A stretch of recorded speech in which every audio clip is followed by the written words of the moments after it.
ఓ దైవజనుడు చోట సువార్త కోవటానికి వెళ్ళాడు.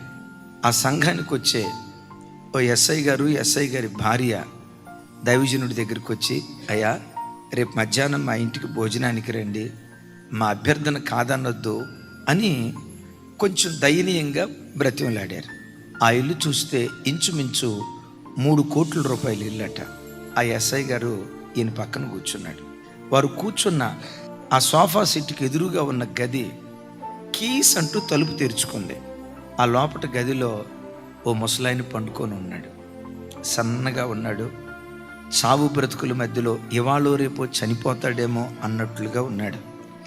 వెంటనే ఈ దైవజనుడు ఆ ఎస్ఐ గారిని అడిగాడు, సార్ ఎస్ఐ గారు, మీ నాన్నగారా అని. ఆయన బొల్లుమని ఏడుస్తా, మా నాన్నగాదయ్యా, నా కడుపును పుట్టిన పెద్ద కొడుకు. చావు బ్రతుకుల మధ్యలో ఉన్నట్టున్నాడు, ఏమైంది? అప్పుడు ఈయన అడవటం ప్రారంభించాడట. నాది ఉద్యోగం ఎస్ఐ ఉద్యోగమే, కానీ నా గుండెకోత ఎవరికీ చెప్పుకోలేను సార్. 3 పిల్లలు, ఒక్కడు ప్రయోజకుడు కాల. నా ఇల్లంతా మొండల చెట్టుతో నిండుకొని ఉంది సార్. ఒరే ఇంజనీరింగ్ చదవరాని వైజాగ్లో గీతం కాలేజీలో జాయిన్ చేశారు.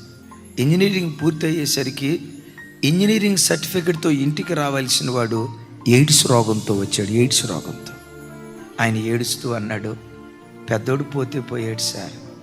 తతిమ 2 కొడుకులు ఉన్నారు, 2 పరిస్థితి కూడా అదే. 2వడు ఉన్నాడు సార్, తాగుబోతు, డ్రగ్గిస్ట్. ఏ రోజైనా వాడు గంజాయి తాకపోతే ఉన్మాది పిచ్చోడు ప్రవర్తించినట్టు ప్రవర్తిస్తాడు సార్. వాడిని చూడలేను సార్. 3వవాడు ఇంకా దుర్మార్గుడు సార్. ఏం చేస్తాడు సార్? నేను ఏ టౌన్లో పోలీస్ డిపార్ట్మెంట్లో పోలీస్ అధికారిగా పనిచేస్తానో ఇదే టౌన్లో వాడు దొంగతనాలు చేస్తాడు సార్. తండ్రిగా నా గుండెకోత ఎవరికి చెప్పుకునేది? ఈలోపు ఆ ఎస్ఐ గారికి ఫోన్ వచ్చిందట. ఆ సిఐ గారితో మాట్లాడటానికి బయటికి వెళ్ళాడు. ఆయన ఎప్పుడైతే బయటికి వెళ్ళాడో కిచెన్లో నుంచి ఆయన భార్య వచ్చిందట. అయ్యగారు, ఆడు మొసల కన్నీళ్ళు చూసి మీరేం మోసపోవద్దు అయ్యగారు అందట.